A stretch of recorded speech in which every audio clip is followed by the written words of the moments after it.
What's going on, everyone? Welcome to the Cornerstone Worship Podcast. I am your host, Jithin, and again, joining me is Pastor Jose. Thank you so much for coming out tonight. Thank you for having me once again. No problem. So this episode, we just want to talk about encouragement. Encouragement within your team is so important. It helps bring the culture as a unified one, and also just helps let people know that they are valued, which is huge and part of being a team, and especially a worship team that is constantly on every week and doing things even outside of the Sunday service. That's pretty much what this episode is about. So let's start with our first question, which is, Pastor Jose, why is encouragement important in ministry? I think we all need encouragement in life. I think we all do, from the classroom to, corporate America. I think encouragement is a key. As humans, we need to feel validated. But I think in church, we get so caught up on just getting it done, that we forget, we have to encourage. The Bible says it, that we must encourage each other. And I think the more we do it, we do feel appreciated. And it helps. It really does help. Sometimes people are having a bad day or they feel like they didn't do a good thing, but we do have to encourage, even when we have to correct. I think encouragement and correction. I think encouragement comes first, and then you can correct. Don't try to correct someone if you never give anyone encouragement. Yeah. Yeah. No, that is important because, if you only have a relationship with someone where you just correct them, and you don't encourage them, they're just going to either feel like they're being picked on or you don't like them personally. And that can just lead to just a rabbit hole of miscommunication and not wanting to help further their gifts, which is what you're really trying to do when you're correcting them, because you see the potential in them. And so it is important, spend that time to encourage persons too. And then I think that person or individual will be more open to the correction going forward. People just want to serve. If you notice that people just want to give and help out and be a part of it. And when they realize the responsibility is like, oh, I didn't want that. So when you encourage, like, hey, that was great. You did a great job today. That was good. Thank you for coming out. It helps. It helps everything, It just helps. Yeah. So 3 strategies that we've kind of developed in a sense of encouragement. One of them is basically to encourage a team member during the week. Not only just, trying to speak to them only at practice or only at Sunday, but taking the time out, trying to reach out to them during the week, just to let them know, hey, first of all, how they're doing as a person, valuing them. Yep. Outside of their gifting or their ministry, but as them as a person, as an individual, maybe even as a husband, a father, a son, whatever situation or season that they're in at that point. I think relationships, we underestimate what relationships can do. And when people get to know each other and there's trust and you understand, hey, that person, when they call or when they text, they really do care. Mm-hmm. And you know the saying, if you don't care, people don't care, Mm-hmm. If you can't tell them that you care. I forgot exactly how it goes, but it has to do with caring. You got to care for people. This thing that we call ministry, you can't do it without people. Yeah. And it's not a dictatorship, it's a people. It's a work of people, and through people, you got to love people, and you can't fake that. And when you do, and people will see right through it. Mm-hmm. A second strategy that we've also come up with is taking time to meet outside of practice.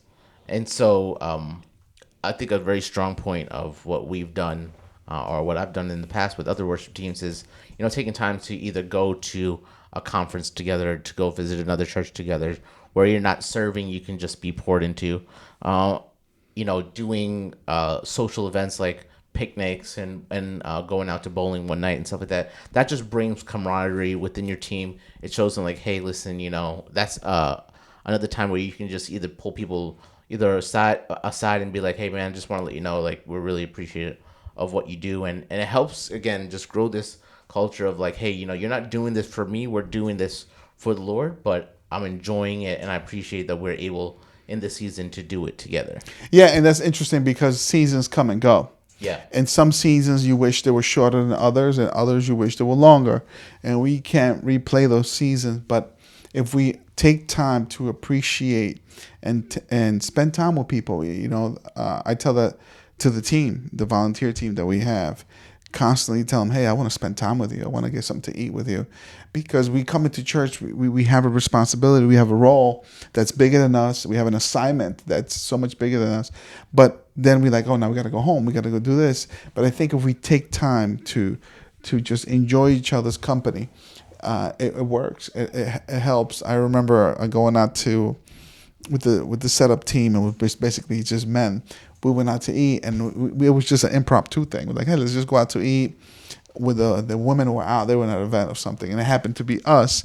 And we went out, and we had a blast. And it's just, you get to know people. You get to know their personalities, and you learn to build and respect individuals and for who they are. And we take that for granted, the social aspect of belonging to a church, of community, building community. And it's not just warming up a seat. People go to church. People connect because they want to be part of something that's bigger than them, but they also want to feel appreciated. Yeah. One part I've also really enjoyed as being part of a worship team and as a music director and worship leader is when we've had, teenagers or people who are of the youth age on our team. Those jóvenes. Los jóvenes.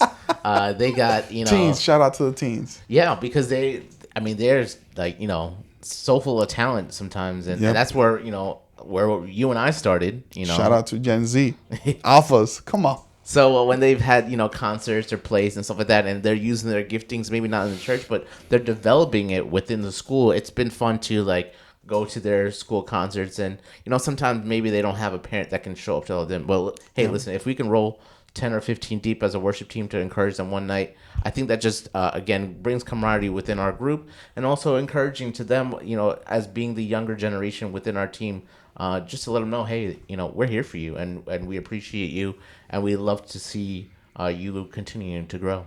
I think encouragement is so underestimated, but especially by the church, especially just appreciating people who come from work, who come from a busy schedule, who come from a busy life, and to put their kids down, to put their families on pause for 2-3 hours, their jobs, sometimes even their homework, shout out to the college students, just to be part of something that's bigger than them.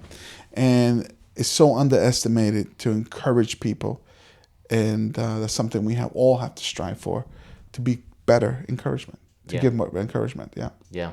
Lastly, is a topic that we've talked about and something I would like for you to share is meeting sometimes physical needs for the team is just a sign of way of encouragement. When we used to be in church together, we had a midweek service, and I think you were the one that really pushed, meeting a need for our worship team during the week, which was when we were running, right from work, going to church and to practice and sound check before midweek service, and then have practice for Sunday after. There were times where a lot of us weren't eating dinner or having a proper meal in between. Yeah, well, listen, I've always had a job, and I would come straight from work, go right to the office, and we would get stay over for the night service, the worship service, and I would always get offered like, hey, do you want to get you guys something to eat or something? I was like, hey, why don't we get the whole worship team something, or let's just get the crew that's coming, because you had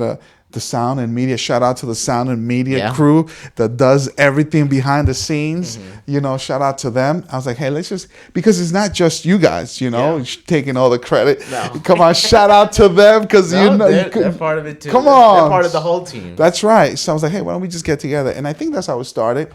And it was just pizza. It was something simple, and it just helped, man. Food brings everything together. Food brings it all together. Yeah, but again, just being there, realizing or understanding, like, there's not a serious issue, because it's not like we were malnourished per se. Could we miss a meal or two? Come on, maybe. Stop it. But like, it was a need that was that we were trying to figure out, like, how do we, coordinate getting out of work, being at sound check. Am I grabbing food on the way, or am I eating in my car? You were like, hey, listen, just come straight here. We already have food prepared for you.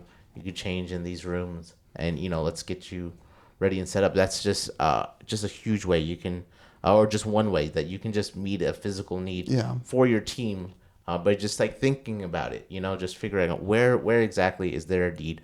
Where can we as a church serve them as they're serving us? Yeah, it's just amazing. And like we said before, what you want to see grow, you feed what you grow, right? You feed what you want to grow. You want to grow, yeah. And what we're feeding, literally and figuratively, you want people to feel, when you come together, break bread, you're eating, you're hanging out, you're taking the time just like, hey, see each other face to face, and building that. Just saying, hey, we appreciate you. You're worth more than a slice of pizza, but we just want to say thank you for this. And there was a time that we used to get cold brew. Remember that we were getting coffee and we get cold brew and we get the bagels and all that. Mm-hmm. So that was good too. Yeah. Yeah, and you get to dive in a little bit too. Like, oh, you guys are having some coffee there? No. Stop by and encourage you and grab a coffee on the way out. Yeah, that's right. Yeah. So, I think really encouragement is a huge part of being a leader, whether you're a pastor or a worship leader too.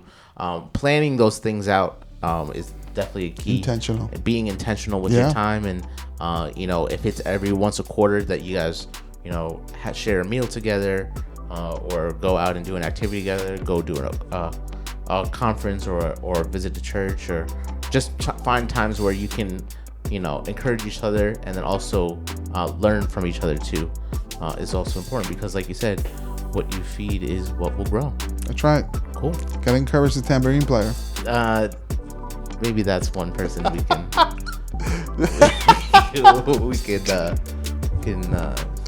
encourage them in another gifting. We could always use help in the media section. Maybe they can do pro presenter. Come on, man. Playing the tambourine. Cobble player. Oh my gosh. All right, well, let's get out of here before I get any more trouble. Thank you so much for coming out, and we'll see you guys soon. Take care.